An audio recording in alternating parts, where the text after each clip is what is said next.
Hello everyone, आप लोगों का मेरे चैनल में स्वागत है।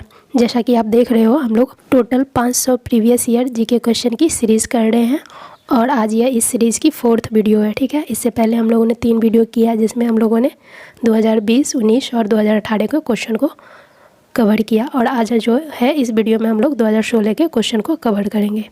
तो चलिए स्टार्ट करते हैं। और अगर आप लोगों ने 2016 के क्वेश्चन पेपर को देखा होगा तो आप लोगों ने देखा होगा कि उसमें जो है 2016 में बीएड का जो एग्ज़ाम पैटर्न बिल्कुल अलग था। उस टाइम जो है साइंस वालों के लिए अलग क्वेश्चन आते थे और आर्ट्स वालों के लिए जो जीके होते थे वो अलग आते थे। तो इसमें जो है क्वेश्चन की जो नंबरिंग है वो अलग अलग हो सकती है। ठीक है, तो फर्स्ट क्वेश्चन हमारा क्या है, सौरमंडल को किस ग्रह का रंग नीला हरा है। तो सौरमंडल में किस ग्रह का रंग नीला हरा है, तो वो क्या हो जाएगा, अरुण हो जाएगा। ठीक है, और अरुण की बात करें तो अरुण और शुक्र ये दो ऐसे ग्रह हैं जो कि एंटी क्लॉकवाइज रोटेट करते हैं, एंटी क्लॉकवाइज। और बाकी जो सारे ग्रह हैं, बाकी जो 6 ग्रह हैं वो जो है क्लॉकवाइज घूमते हैं। ठीक है, एंटी क्लॉकवाइज मतलब वेस्ट टू ईस्ट, ठीक है, घूमते हैं। और बृहस्पति की बात करें तो बृहस्पति जो है ये अगर क्षेत्रफल की दृष्टि से जो है ये सबसे बड़ा ग्रह है। ठीक है, सबसे बड़ा ग्रह है। अभी तक में जो है हम लोगों ने 3 ईयर के क्वेश्चन को सॉल्व किया है, प्रीवियस ईयर के। तो हर क्वेश्चन में जो है हर पेपर में सोलर सिस्टम से क्वेश्चन आए ही हैं, तो उसमें भी मैंने आप लोगों को बताया था। तो थोड़ा हम लोग इसको डीप से पढ़ लेते हैं। तो सोलर सिस्टम में क्या है कि टोटल 8 ग्रह हैं। ठीक है, बात करें तो इसमें जो है 4 जो है वो इनर प्लैनेट है और 4 जो है वो आउटर प्लैनेट है। ठीक है, इनर प्लैनेट की बात करें तो कौन कौन सा आ जाता है, बुध,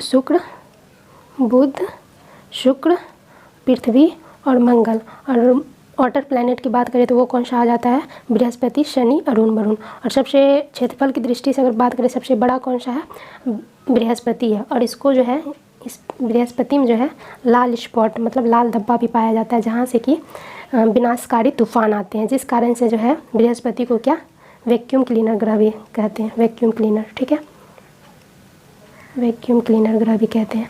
और बात करें शनि की तो शनि कौन क्या है, ये क्षेत्रफल की दृष्टि से जो है ये 2nd नंबर पे आता है। और शनि का अगर कलर पूछा जाए कि रंग इसका कौन सा है तो ये येलो जो कलर इसका है। ठीक है, पृथ्वी की बात करें तो पृथ्वी जो है इसका जो कलर है ये नीला है। ठीक है,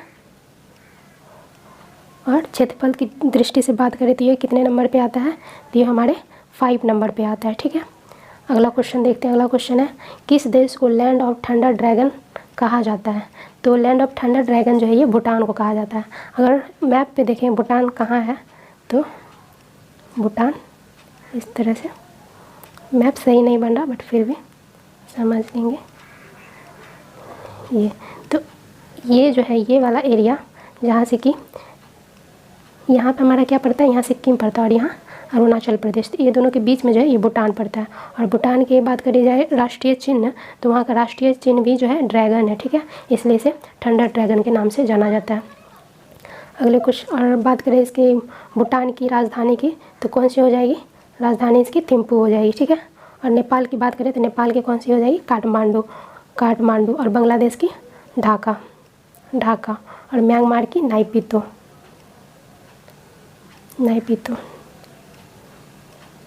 अगला क्वेश्चन क्या है हमारा, केंद्रीय तंबाकू अनुसंधान संस्थान कहाँ स्थित है। तो बात की जाए तो ये कहाँ स्थित है, ये राजमुंदरी में स्थित है। और ये कहाँ पड़ता है, तो ये आंध्र प्रदेश में पड़ता है। ठीक है, आंध्र प्रदेश में। ठीक है, और बात की जाए मैसूर में तो मैसूर में क्या है, केंद्रीय खाद्य प्रौद्योगिकी अनुसंधान संस्थान। ठीक है, प्रौद्योगिकी अनुसंधान संस्थान। ठीक है, और पणजी में बात की जाए तो पणजी में क्या है, राष्ट्रीय समुद्र विज्ञान। ठीक है, अनुसंधान संस्थान, राष्ट्रीय समुद्र विज्ञान अनुसंधान संस्थान। ठीक है, और कोयम्बटूर की बात करें तो कोयम्बटूर में क्या पड़ता है, वो गन्ना अनुसंधान संस्थान। ठीक है, गन्ना अनुसंधान संस्थान। और बात की जाए अगर आलू अनुसंधान की तो वो कहाँ पड़ता है, शिमला में। ठीक है, और चावल अनुसंधान संस्थान कहाँ पड़ता है, तो वो कटक में पड़ता है। ठीक है, अगला क्वेश्चन देखते हैं। अगला क्वेश्चन क्या है कि भारत में राष्ट्रीय शिक्षा दिवस कब मनाया जाता है। तो भारत में जो राष्ट्रीय शिक्षा दिवस है ये लगभग 2 साल जो दो मतलब प्रीवियस ईयर के क्वेश्चन में भी ये क्वेश्चन 2 बार आ चुका है, ठीक है। तो राष्ट्रीय शिक्षा दिवस जो है ये कब मनाया जाता है? 11 नवंबर को मनाया जाता है। और किसके जन्म दिवस पर मनाया जाता है? तो मौलाना अबुल कलाम के जन्म दिवस पर मनाया जाता है। और मौलाना अबुल कलाम की बात करें तो ये जो है स्वतंत्र भारत के, जब आज़ाद हुआ था स्वतंत्र भारत के, ये फर्स्ट शिक्षा मंत्री हैं, ठीक है, फर्स्ट शिक्षा मंत्री,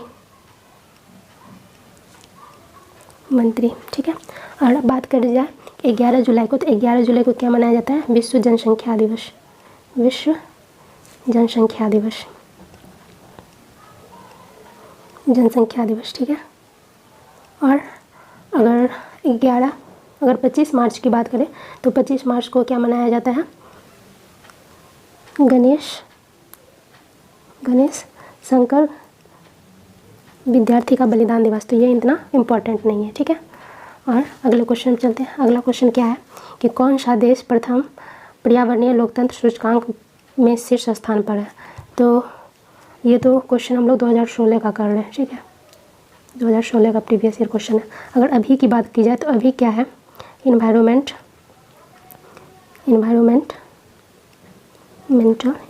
डेमोक्रेसी इंडेक्स में बात की जाए 2020 की, ठीक है, 2020 की, तो इसमें इंडिया का रैंक क्या है? भारत का जो रैंक है वो 53 है। ये 2 रैंक जो है नीचे आ गया है, ठीक है। और बात की जाए कि फर्स्ट पे कौन सा है, तो फर्स्ट पे है नॉर्वे, ठीक है, नॉर्वे। और सेकंड पे कौन सा आ जाएगा? आइसलैंड, ठीक है। और थर्ड क्या हो जाएगा? स्वीडन, ठीक है। अगला क्वेश्चन देखते हैं। अगला क्वेश्चन क्या है? प्रधानमंत्री नरेंद्र मोदी ने प्रकाश पथ के रूप में डैश के लिए एक योजना की शुरुआत की। तो प्रकाश पथ जो है यह योजना किसके लिए है? LED लाइट के वितरण से, ठीक है, LED। बात करें LED के तो इसका फुल फॉर्म क्या होगा? लाइट इमिटिंग डायोड, ठीक है, डायोड। तो इसमें जो है LED बल्ब वितरण से, इसमें क्या कहा गया कि CFL को जो बदल के है LED लगाने से जो बिजली की बचत होगी, इसका मुख्य उद्देश्य यही था, ठीक है। अगला क्वेश्चन देखते हैं। अगला क्वेश्चन क्या है? किस देश ने नव विकसित पारिस्थितिकी रूप में स्वच्छ रॉकेट अंगारा A5 का प्रक्षेपण किया? तो यह किसने प्रक्षेपण किया है? ये इसने रूस ने प्रक्षेपण किया, ठीक है। अगला क्वेश्चन है विश्व का सबसे अधिक खाद्यान्न उत्पादन देश कौन सा है? तो खाद्यान्न की बात करें तो सबसे अधिक जो है वो कौन सा है? चीन में होता है। बात की जाए अगर गेहूँ की, खाद्यान्न में क्या आ जाता है? गेहूँ, चावल, तो ये इसमें जो है चीन जो है फर्स्ट नंबर पे है। और सेकंड नंबर पे बात की जाए तो सेकंड नंबर पे कौन है? सेकंड नंबर पे भारत है, ठीक है, भारत है। और थर्ड नंबर पे बात की जाए तो थर्ड नंबर पे जो गेहूँ उत्पादन में कौन सा है? सेकंड पर भारत हो गया। और थर्ड पे कौन हो जाएगा गेहूँ में? USA, ठीक है। और चावल की बात करें तो इंडोनेशिया, ठीक है। और बात करें कि भारत किस में प्रथम है, तो भारत जो है ये दूध उत्पादन में प्रथम स्थान रखता है, ठीक है। और USA की बात करें तो USA जो है ये कपास उत्पादन में प्रथम स्थान रखता है। और ब्राज़ील जो है, ब्राज़ील में सबसे ज़्यादा क्या होता है? ये कहवा और गन्ना, ये दोनों में ये प्रथम स्थान रखता है, ठीक है। अगला क्वेश्चन है निम्नलिखित में से कौन सा एक आर्थिक सुधारों का अंग नहीं है? आर्थिक सुधारों का जो अंग कौन सा नहीं है तो वो क्या हो जाएगा? केंद्रीकरण, ठीक है।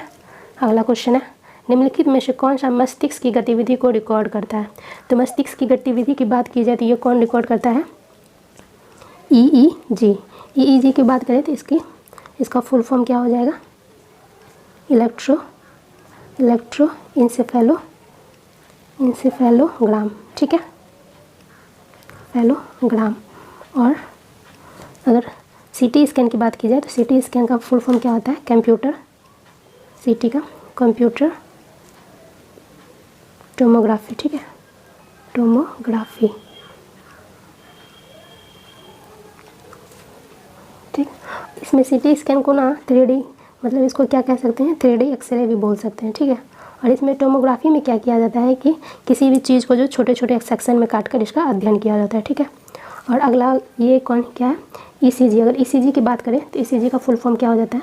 ECG का जो फुल फॉर्म होता है इलेक्ट्रोकार्डियोग्राम, ठीक है। और बात करें तो ये किस में? ये हार्ट रिलेटेड अगर कुछ भी प्रॉब्लम है तो इसका इससे पता लगाया जाता है, ठीक है। अगला क्वेश्चन देखते हैं। अगला क्वेश्चन क्या है, जैविक ऑक्सीजन मांग BOD को किसके मानक रूप में प्रयोग किया जाता है। तो BOD मतलब बायोलॉजिकल ऑक्सीजन डिमांड, ठीक है, biological oxygen demand, oxygen demand. इसमें किसका मापन किया जाता है, तो इसमें जो है वन्य प्रणाली में ऑक्सीजन का स्तर, ठीक है, इसका मापन किया जाता है। अगला क्वेश्चन देखते हैं। अगला क्वेश्चन क्या है, विश्वविद्यालय अनुदान आयोग के वर्तमान चेयरमैन कौन है। तो वर्तमान अभी करंट में बात की जाए, करंट में बात की जाए तो कौन हो जाएंगे, DP सिंह, DP सिंह मतलब वीरेंद्र पाल सिंह। ये के अनुसार बोला जाए तो कौन सा हो जाएगा, प्रोफेसर वेद प्रकाश, ठीक है। अगला क्वेश्चन क्या है हमारा, एक संवैधानिक निकाय के रूप में राष्ट्रीय शिक्षा परिषद कब अस्तित्व में आया। तो राष्ट्रीय शिक्षा परिषद जो की बात करें तो यह जो है ICTE एक्ट 1993 के जो है तहत ये 17 अगस्त 1995 को जो है अस्तित्व में आया। इसका उद्देश्य क्या था, उद्देश्य था शिक्षा के क्षेत्र में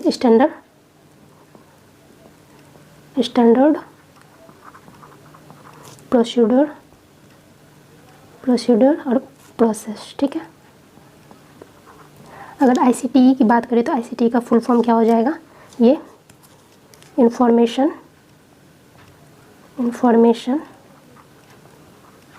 and communication technology in education, communication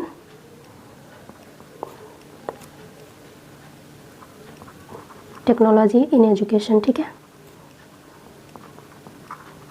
अगला क्वेश्चन क्या है हमारा, वर्ष 2015 में प्रतिष्ठित भारत रत्न पुरस्कार प्राप्त करने वालों में से एक है।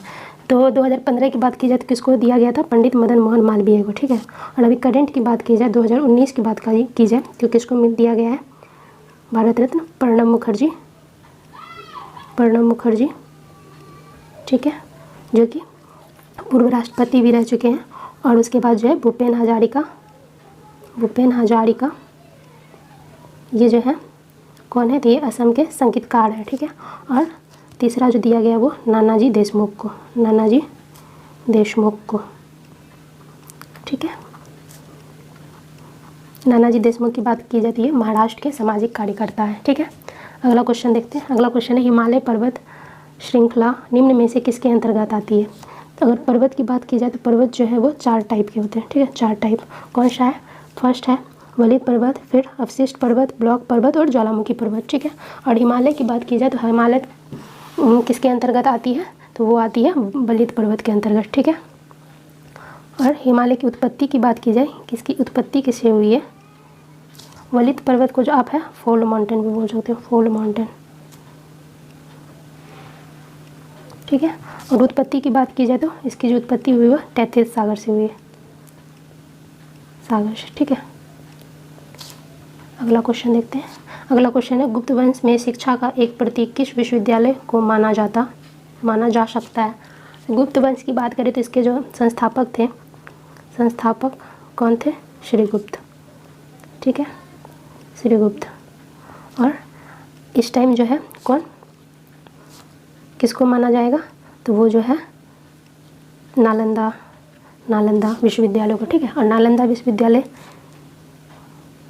किसके समय में बना, तो ये बना है कुमारगुप्त के टाइम में, ठीक है, कुमारगुप्त के समय में इसका निर्माण किया गया, ठीक है। अगला क्वेश्चन देखते हैं। अगला क्वेश्चन है, किस शहर का नाम हजारों मंदिरों का शहर है। हजारों मंदिरों के शहर की बात करें तो ये क्या हो जाएगा, कांचीपुरम, ठीक है। इसको कांजीवरम भी कहते हैं, ठीक है। और ये पल्लव वंश के काल में इन मंदिरों का निर्माण हुआ है, ठीक है, मंदिरों का निर्माण हुआ। और बात की जाए कि कांचीवरम कहाँ पड़ता है, तो ये तमिलनाडु स्टेट में पड़ता है, ठीक है, तमिलनाडु स्टेट में, ठीक है। अगला क्वेश्चन है, जनगणना 2011 के अनुसार बिहार राज्य की कुल साक्षरता दर कितनी है। तो अगर पहले जनगणना की बात करें, जनगणना ये फर्स्ट बार कब हुआ था, फर्स्ट बार जो है जनगणना 1872 में कराया गया। किसके द्वारा कराया गया, तो वो लॉर्ड मेयो के थ्रू कराया गया, ठीक है। ये जो है मात्र 80% जगहों पर ही कराया गया था, इसलिए इसको तात्कालिक जनगणना कहते हैं। तात्कालिक जनगणना कराया गया, ठीक है। और जो रेगुलर जनगणना कब से स्टार्ट हुआ, तो रेगुलर जनगणना जो है 1881 से स्टार्ट किया गया कि हर 10 साल पर जनगणना होगा, ठीक है। और इस किसके समय में किया गया, तो ये लॉर्ड रिपन के टाइम, लॉर्ड रिपन के टाइम, ठीक है। और अगर बात करें तो अगर पूछा जाए कि 2011 की जनगणना कितने नंबर की जनगणना थी, तो ये जो है ये 15वीं नंबर की जनगणना थी, ठीक है। अगर पूछा जाए आज़ादी के बाद तो आज़ादी के बाद जो है ये 7वें नंबर की जनगणना थी, क्योंकि यहाँ 1947 में देश आज़ाद हुआ था, तो 1947 से पहले टोटल 8 जनगणना हुआ था, ठीक है। और 1947 के बाद से लेकर अब तक जो है टोटल 7 जनगणना हुआ है, ठीक है। आप ये जोड़ लेना कब से, 1881 से लेकर 1947 तक, तो टोटल 8 जनगणना, ठीक है। और बात करें इसमें बिहार की, कि बिहार राज्य की कुल साक्षरता दर कितनी थी, तो वो कितनी थी 63.82%, ठीक है। और बात करी जाए कि इसमें महिला साक्षरता दर कितनी थी, तो महिला साक्षरता दर जो थी वह थी 51.50%, ये जो है महिला साक्षरता दर। और पुरुष साक्षरता दर की बात करें तो वो कितनी थी 71.2%, ठीक है। अगले क्वेश्चन पे चलते हैं। अगला क्वेश्चन है, मिट्टी के घड़े में निम्न में से किस प्रक्रिया के कारण जल ठंडा रहता है। तो जल ठंडा की बात है, ये जो है वाष्पीकरण के कारण जो है जल ठंडा रहता है। और ऊर्ध्वपातन की बात करें तो इसमें क्या होता है, कोई भी जो है वो ठोस से डायरेक्ट जो है गैस में कन्वर्ट हो जाता है। और इसका बेस्ट एग्जाम्पल क्या है, तो इसका बेस्ट एग्जाम्पल कपूर है, ठीक है। और अगर द्रवण की बात करें, द्रवण में क्या होता है, इसमें वाष्प द्रव में बदलता है, ठीक है। वाष्प जो है द्रव में कन्वर्ट होता है, ठीक है। अगला क्वेश्चन देखते हैं, नीली क्रांति संबंधित है। तो नीली क्रांति की बात करी जाए तो ये किससे संबंधित है, ये मत्स्य पालन से संबंधित है, ठीक है। और अगले क्वेश्चन पे चलते हैं। अगला क्वेश्चन है, पोलियो का नैमित्तिक जीव क्या है। तो पोलियो जिस कारण से होता है, किसके कारण से होता है, वो वायरस के कारण से होता है। कौन सा वायरस, तो पोलियो वायरस, ठीक है, पोलियो वायरस। अगर जीवाणु की बात की जाए तो जीवाणु बैक्टीरिया, टीबी जो होता है वो बैक्टीरिया का कारण होता है। ट्यूबरकुलोसिस, माइकोबैक्टीरियम ट्यूबरकुलोसिस के कारण जो है ये जो है टीबी होता है। और कवक की बात करें तो कवक से क्या होता है, जो गंजापन जो बीमारी होती है वो कवक के कारण ही होती है, ठीक है। अगला क्वेश्चन क्या है हमारा, टेलीविज़न के रिमोट कंट्रोल से किस प्रकार के विद्युत चुम्बकीय विकिरण का प्रयोग किया जाता है। तो टेलीविज़न में जो है किस के रिमोट में क्या प्रयोग किया जाता है, तो वो डिजिटली कोडेड इंफ्रारेड, ठीक है, इंफ्रारेड रेज का प्रयोग किया जाता है। तो इसमें जो आंसर हमारा बनेगा वो क्या बनेगा, अवरक्त। और इसका प्रयोग क्या चीज़ में होता है, ब्लूटूथ में और वॉइस कंट्रोल में भी इसका प्रयोग किया जाता है, ठीक है। अगला क्वेश्चन देखते हैं। अगला क्वेश्चन है, निम्नलिखित में से कौन सा पौधा बीज से उत्पन्न नहीं होता। तो बात की जाए अगर मटर, टमाटर और फूलगोभी की, तो ये तीनों बीज से उत्पन्न होता है। लेकिन आलू जो है ये बीज से उत्पन्न नहीं होता, क्योंकि आलू जो है ये तना है, ठीक है। तो ये आलू की जो खेती में है आलू को ही रोपा जाता है, ठीक है। अगला क्वेश्चन देखते हैं, बिहार के शिक्षा मंत्री कौन है। तो बिहार के शिक्षा मंत्री की अभी करंट में भी बात की जाए 2020 में इलेक्शन हुआ था, ठीक है। और उस टाइम अगर 2020 की बात की जाए तो शिक्षा मंत्री कौन है अभी, तो अभी भी जो है अशोक चौधरी शिक्षा मंत्री है, ठीक है, अशोक चौधरी। लेकिन एक करंट का क्वेश्चन वो आ भी सकता है कि जब इलेक्शन हुआ तो जो फर्स्ट जो बनाया गया था शिक्षा मंत्री, किसको बनाया गया था, मेवालाल चौधरी को। बट इनको क्या हुआ, 72 घंटे के अंदर जो है इनको अपना पद छोड़ना पड़ा, फिर अशोक चौधरी को जो है ये बनाया गया, ठीक है, शिक्षा मंत्री। और अगर स्वास्थ्य मंत्री की बात करें तो अभी कौन स्वास्थ्य मंत्री है, मंगल पांडे है, ठीक है। और अभी करंट में जो है हम लोग के 2 उप मुख्यमंत्री भी हैं, ठीक है, 2 उप मुख्यमंत्री हैं, ठीक है। कौन कौन है, तो वो तारकिशोर प्रसाद और सेकंड कौन हो जाती है, रेणु देवी, ठीक है। और नीतीश कुमार की बात करें तो नीतीश कुमार ये 2020 में लगाकर इन्होंने 7वीं बार जो है मुख्यमंत्री पद की शपथ ली है, ठीक है। अगले क्वेश्चन पे चलते हैं। अगला क्वेश्चन है, राष्ट्रीय माध्यमिक शिक्षा अभियान कब शुरू किया गया था। तो ये राष्ट्रीय माध्यमिक शिक्षा अभियान जो है ये 2009 में शुरू किया गया था। इसका उद्देश्य क्या था, बात करें कि उद्देश्य क्या था, तो माध्यमिक स्कूल, प्राइमरी नहीं मिडिल स्कूल में, माध्यमिक माध्यमिक शिक्षा में की गुणवत्ता में सुधार करना, ठीक है, में सुधार। अगला क्वेश्चन क्या है हमारा, यदि पृथ्वी के व्यास एवं द्रव्यमान उसके वर्तमान मान के दोगुने हो जाए तो पृथ्वी की सतह पर एक वस्तु का भार क्या होगा। तो जो पृथ्वी की सतह पर है जो वस्तु का भार क्या हो जाएगा, वो आधा हो जाएगा, ठीक है। अगला क्वेश्चन देखते हैं। अगला है, जब एक सीले बिस्कुट की थोड़ी देर के लिए फ्रिज के अंदर रखा जाता है तो वो कुरकुरे हो जाते हैं, क्योंकि वो जब कोई भी सामान को, जैसे कि आप नमी वाले बिस्किट में भी इसमें नमी आ चुकी है, तो कोई भी अगर आप रोटी वगैरह को भी फ्रिज में रखोगे तो क्या होता है, फ्रिज के अंदर आर्द्रता अधिक होती है और इसलिए अतिरिक्त नमी को अवशोषित कर लेता है। किसी भी चीज़ में जो नमी रहता है उसको वो अवशोषित कर लेता है, ठीक है। इसलिए जो है बिस्किट जो है, मतलब नमी वाले बिस्किट को फ्रिज में रखने से वो कुरकुरे हो जाते हैं, ठीक है। अगला क्वेश्चन देखते हैं। अगला क्वेश्चन है, सितारों में अक्षय ऊर्जा के स्रोत का कारण है। तो अक्षय ऊर्जा के जो स्रोत का कारण क्या है, चार हाइड्रोजन जो है ये मिलकर क्या बनाते हैं, ये जो है हीलियम में का निर्माण करते हैं, ठीक है। तो सितारों में या फिर सूर्य में जो है अक्षय ऊर्जा का क्या स्रोत है, ये है हाइड्रोजन का हीलियम में परिवर्तन, ठीक है। अगला क्वेश्चन है, किसी द्रव्य के भीतर का दाब निर्भर नहीं करता है। तो निर्भर किस पर नहीं करता है, तो द्रव्य स्तंभ के अनुप्रस्थ काट के क्षेत्रफल पर निर्भर नहीं करता है, ठीक है। अगला क्वेश्चन है, अपनी क्रिया के बाद शरीर में हार्मोन, तो हार्मोन का क्या कार्य होता है, हार्मोन एक मैसेंजर की तरह कार्य करता है, ठीक है। हार्मोन जहाँ मतलब जिस हार्मोन की ज़रूरत है वो वहाँ पे पहुँचकर वो फिर जो उसका कार्य जो है वो कर लेता है, तो वो फिर जो है नष्ट हो जाता है, ठीक है। और बात करें हार्मोन की, तो हार्मोन किससे, हार्मोन जो है ये एंडोक्राइन ग्लैंड इससे जो है ये जो एंडोक्राइन है ये डक्टलेस ग्लैंड होता है, ठीक है, डक्टलेस होता है और इसी से जो है हार्मोन निकलते हैं, हार्मोन का स्राव होता है, ठीक है। अगला क्वेश्चन देखते हैं। अगला क्वेश्चन है, यदि किसी कोशिका में अपने सदृश कोशिका से दोगुने डीएनए हो जाए तो वह कोशिका क्या कर रही है। इसका मतलब है वह कोशिका क्या कर रही है, वो विभाजन कर रही है, ठीक है। अगला क्वेश्चन है, एक वर्णांध औरत की शादी एक सामान्य दृष्टि के पुरुष से होती है तो उनके बच्चे होंगे। वह वर्णांध यहाँ क्या है, कलर ब्लाइंडनेस, ठीक है, कलर ब्लाइंडनेस। इसमें क्या होता है, जो पेशेंट जो होता है वो एक या फिर एक से अधिक कलर की पहचान नहीं कर पाता। तो इसमें क्या कर रहा है कि अगर कोई लेडीज़ है इससे प्रभावित है और वो किसी पुरुष से शादी करते तो उसके बच्चे में क्या होगा, तो उसके बच्चे में जो है इसमें जो क्या होगा, वाहक पुत्रियाँ तथा वर्णांध पुत्र, मतलब वाहक जो कैरियर का काम कौन करेगी, तो उस लेडी की जो फीमेल बेबी होगी वो कैरियर का काम करेगी, मतलब वो अब जो वो उसके जो नेक्स्ट जनरेशन आएगी तो वो उसमें या इस बीमारी को उत्पन्न करने के लिए जिम्मेदार होगी, मतलब वाहक का काम करेगी। और वर्णांध पुत्र मतलब पुत्र में वो बीमारी होगी और उसका कैरियर का कौन काम करेगा, तो ये पुत्री करेगी, ठीक है। तो इसमें हमारा ऑप्शन बनेगा सी। अगला क्वेश्चन देखते हैं। अगला क्वेश्चन है, मानव शरीर में कौन सी ग्रंथि शरीर के ताप को नियंत्रित करती है। अगर ग्लैंड की बात की जाए तो ग्लैंड जो है दो टाइप के होते हैं, ठीक है। एक तो होता है एंडोक्राइन ग्लैंड और सेकंड क्या होता है, एक्सोक्राइन ग्लैंड।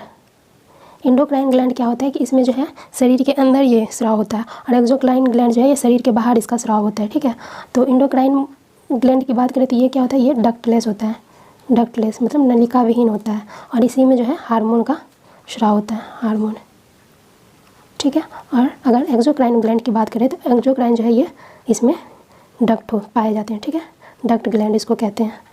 इसमें क्या होता है, इसमें एंजाइम का स्राव होता है, ठीक है, एंजाइम का इसमें स्राव होता है। तो कौन कौन से इसमें देखते हैं कि एक्सोक्राइन ग्लैंड में कौन कौन से हैं, तो टीयर ग्लैंड और स्लेवरी ग्लैंड और कौन सा आ जाएगा, तो इसमें जो है म्यूकस ग्लैंड, मतलब जो भी बाहरी में टीयर जो है ये आंसू बाहर निकलते हैं, स्लाइवा भी बाहर निकलता है और फिर जो है म्यूकस ग्लैंड और क्या हो जाएगा इसमें मिल्क ग्लैंड और इसमें आ जाएंगे कौन से ग्लैंड, तो आ जाएगा सेंसरी ग्लैंड, ठीक है, सेंसरी ग्लैंड, ठीक है। अगला क्वेश्चन, तो इसमें जो हमारा क्या है कि इसमें क्या पूछा है कि ताप का नियंत्रण कौन करती है, तो ताप का जो नियंत्रण करती है वो कौन सा करती है, हाइपोथैलेमस ग्लैंड, ठीक है। तो अगर हाइपोथैलेमस की बात करें तो ये ताप के अलावा और क्या क्या नियंत्रण करती है, इसका कार्य क्या है, ये भूख, प्यास, घृणा, प्यार इत्यादि का जो है नियंत्रण करती है। और अगर बात करें गुस्सा, पसीना, खुशी, ये सब भी इसी में आ जाएंगे, ये सब का भी केंद्र हाइपोथैलेमस ग्लैंड ही होता है, ठीक है। अगला क्वेश्चन क्या है कि भारत में परम श्रेणी के सुपर कंप्यूटर कंप्यूटरों का विकास निम्नलिखित में से किस संस्था द्वारा की गई। तो यहाँ जो है नंबरिंग अलग है, क्योंकि 92 के बाद तुरंत 97 आ गया, क्योंकि हम लोग 2016 का क्वेश्चन कर रहे हैं। और 2016 में जो है आप देखोगे तो साइंस वालों के लिए अलग से जीके आते थे और आर्ट्स वालों के लिए जो है अलग से आते थे। तो हम लोग इसमें सारे को कवर करके चलेंगे, ठीक है। वो लंबी अगर वीडियो बनेगी तो 2 पार्ट में भी कवर कर लेंगे, ठीक है। तो इसका क्या है कि इसमें जो आंसर हमारा क्या हो जाएगा, कंप्यूटर प्रथम श्रेणी के जो सुपर कंप्यूटर का विकास कौन सी संस्था करती है, तो वो करती है centre for development of advance computing, ठीक है।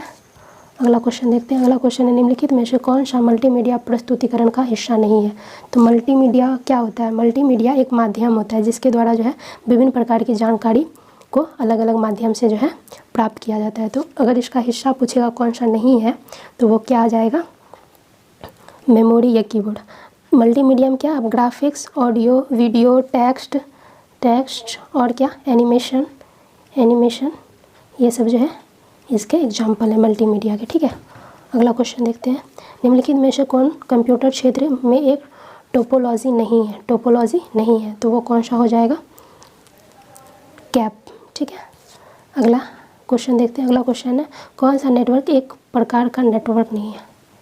कौन सा नेटवर्क का एक प्रकार नहीं है। तो नेटवर्क के प्रकार की बात करें तो लैन जो है ये इसका फुल फॉर्म में क्या होता है, लोकल एरिया नेटवर्क, ठीक है, नेटवर्क। और वैन की बात करें तो इसका क्या फुल फॉर्म होगा, वाइड एरिया नेटवर्क। तो इसमें जो हमारा आंसर बनेगा वो कौन सा नहीं है, UNIA। तो आज इतना ही रहने देते हैं, बाकी हम लोग जो है नेक्स्ट वीडियो में कवर करेंगे। इसमें लगभग हम लोगों ने 37 क्वेश्चन कवर किया होगा और अभी जो है 8 सेक्शन बाकी ही है, तो उसमें 20-25 क्वेश्चन होंगे। तो उसको हम लोग नेक्स्ट वीडियो में देखेंगे। और वीडियो कैसा लगा ये ज़रूर बताइएगा और चैनल को सब्सक्राइब कर दीजिएगा और वीडियो को लाइक कर लीजिएगा, ठीक है।